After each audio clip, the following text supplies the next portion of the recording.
Every year deciding who to draft in fantasy football can be very overwhelming, but don't worry because in this video we're talking about 5 players who you must leave every single draft with, starting with Bo Nix, who was a quarterback 6 in fantasy points per game from week 5 on, 21.4 fantasy points per game.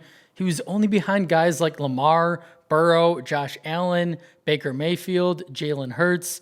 He averaged 2.2 passing touchdowns per game over his final 13 games, along with 9.4 yards per attempt when scrambling, which was 2 more yards than Jayden Daniels. He has that rushing upside as well, 92 attempts last year for 430 yards, 4 touchdowns. He ranked 8th in rushing yards among quarterbacks. He brings a really nice floor because of that rushing ability. We know how important that is for quarterbacks. It's really a cheat code. If they can run, then their upside is really tremendous. And that was all on a roster that had pretty much no talent outside of Courtland Sutton. We know Marvin Mims Jr. kind of emerged towards the latter end of the year, but they've added plenty of offensive weapons for Bo Nix, RJ Harvey, the running back that they took in the 2nd round that everyone loves, Pat Bryant, the wide receiver that they reached for in the 3rd round, and Evan Ingram, who's likely going to play that joker role for Sean Payton, comes over from Jacksonville. This should all lead to Nix racking up more fantasy points in 2025. Many people probably don't know this, but he had 33 total touchdowns his rookie year. I think he has 45 plus touchdown upside this year. He could very easily finish top 5 at the position. And this is a guy that reminds me of Jayden Daniels last year. Yes, this is Bo Nix's 2nd year, so not really the same thing, but he's a guy that you can get in round 9. He's a QB9 right now in drafts. Moving on to another guy that is really flying under the radar, and that's Ricky Pearsall. He had a crazy rookie year. We know he was injured in camp, and then he got unfortunately shot in the chest, which really derailed the first part of his rookie year. But this is a guy that's a 1st-round talent. He was picked in the 1st round last season. He's uber talented. He's an elite athlete. And in week 7, he made his debut for the 49ers. It was nothing special. He didn't really do a lot, but talent always wins out. And we saw the final 2 weeks of the season, he broke out in week 17 in that shootout against the Lions, 8 receptions, 141 yards, a touchdown, 28.7 fantasy points. He was the wide receiver 7 on the week. And then week 18, he followed that up with 6 receptions, 69 yards, touchdown, 18.9 fantasy points. He was the wide receiver 14. It's going to be really interesting to see how this 49ers offense looks this year. We know Christian McCaffrey coming back. Hopefully he can stay fully healthy this season. George Kittle starting to get older in his early 30s. Brandon Ayuk is coming off that torn ACL. Going to take a little time for him to work his way back into this offense. Deebo Samuel got shipped off to Washington. Not really sold on Jauan Jennings yet. I think that Pearsall is going to have a major role in this offense, and I don't think a lot of people see it coming. We know Kyle Shanahan reached to get Pearsall in the 1st round of last year's NFL draft. This is a really special talent. We saw it at the end of last year, which we just talked about. And I just think Ricky is a guy who's going to line up all over the field. They're going to put him in motion. They're going to play him in the slot. They're going to play him outside. The 49ers used motion on 77% of passing plays last season. And this is just a super attractive system for a wide receiver.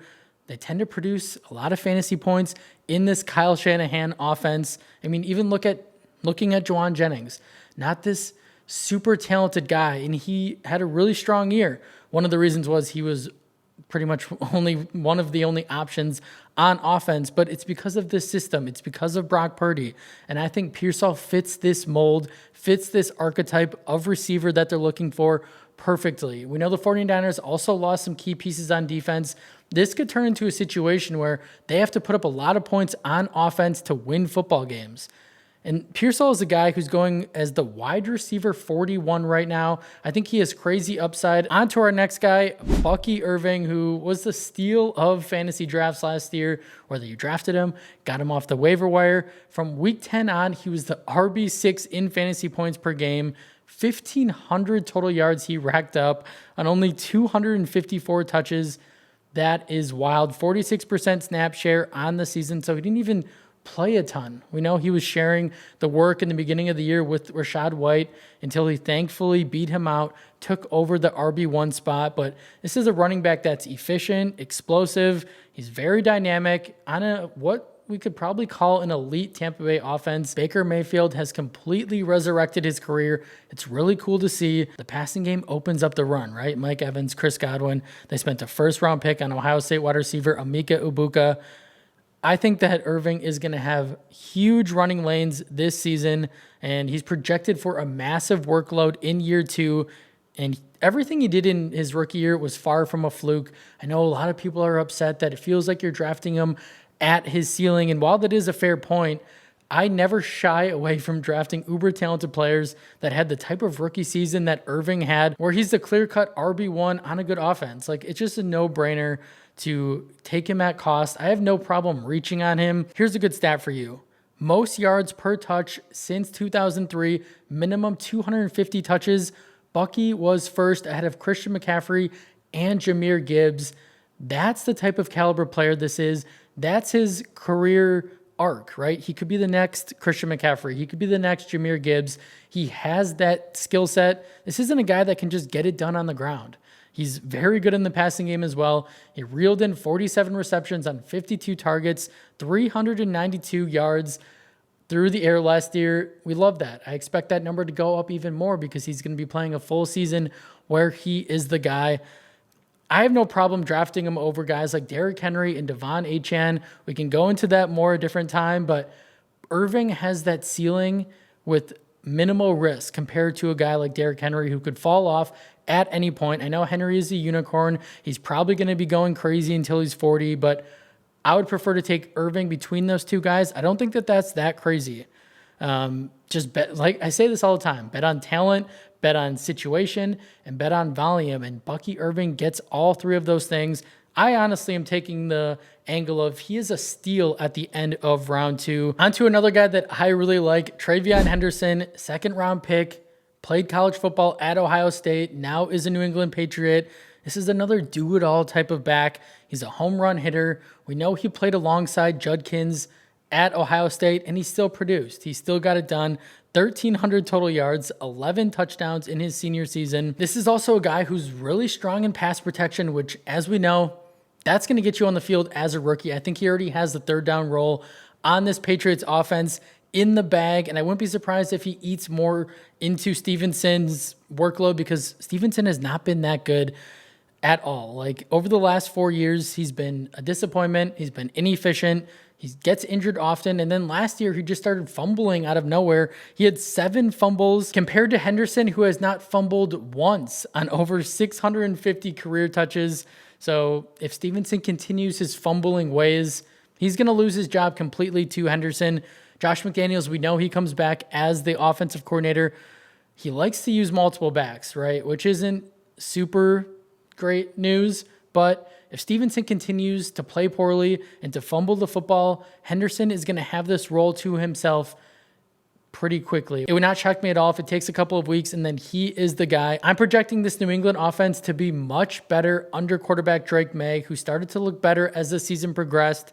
Another issue that we know New England had was their offensive line, but they addressed that in the draft. Will Campbell, 4th overall. He's an absolute stud offensive lineman, and then they brought in several other veterans to help bolster up that unit. So Henderson is a player who could see a full-time role on an ascending offense. And then my final guy for you is Tucker Kraft, who's flying under the radar. He had a strong second year where he set career highs across the board in targets, receptions, yards, and touchdowns.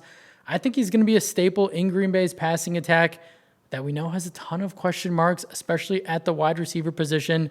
His target share wasn't great, right? 14.5%. It was the 4th lowest among tight ends, but it was also a weird season in Green Bay. Jordan Love suffering that injury in week 1 in Brazil against the Eagles, missing several games and coming back and getting nicked up, hurt again, hurt his groin. I think that Green Bay turned to a more run-heavy offense because of those injuries that Love suffered. It kind of messed up their entire plan. Green Bay ranked bottom 3 in pass attempts last year, which I expect that to change. They were 15th in pass attempts in 2023. So if they throw the ball more, there's going to be more volume, which means there's going to be more receptions, more touchdowns, more yards for Tucker Kraft. I think his target share of 14.5% is going to absolutely go up. I mean, he was still the tight end 12 in fantasy points per game last year, which is pretty good considering everything we just talked about.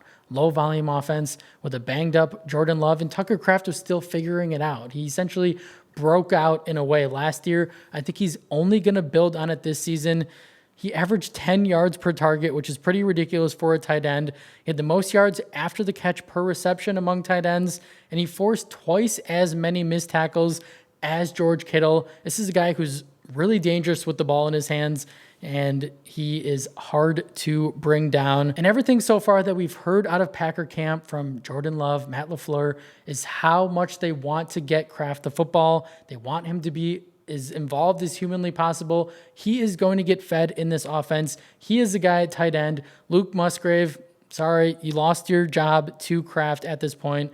I think he's a really talented player on a really good offense with an ascending quarterback in Jordan Love, a really good play caller in LaFleur. That Kraft is a guy that I have no problem being my tight end 1 in fantasy this year. And you can wait until round 12 to get him. He's going to be an absolute massive steal. Instead of reaching on a tight end early, if you don't get Bowers, if you don't get Trey McBride, then Kraft needs to be your guy. That's all I have for you guys today. Thank you so much for watching. If you took away anything from the video, if you can please like the video, subscribe to the channel. It helps me out more than you know, and I will see you in the next one.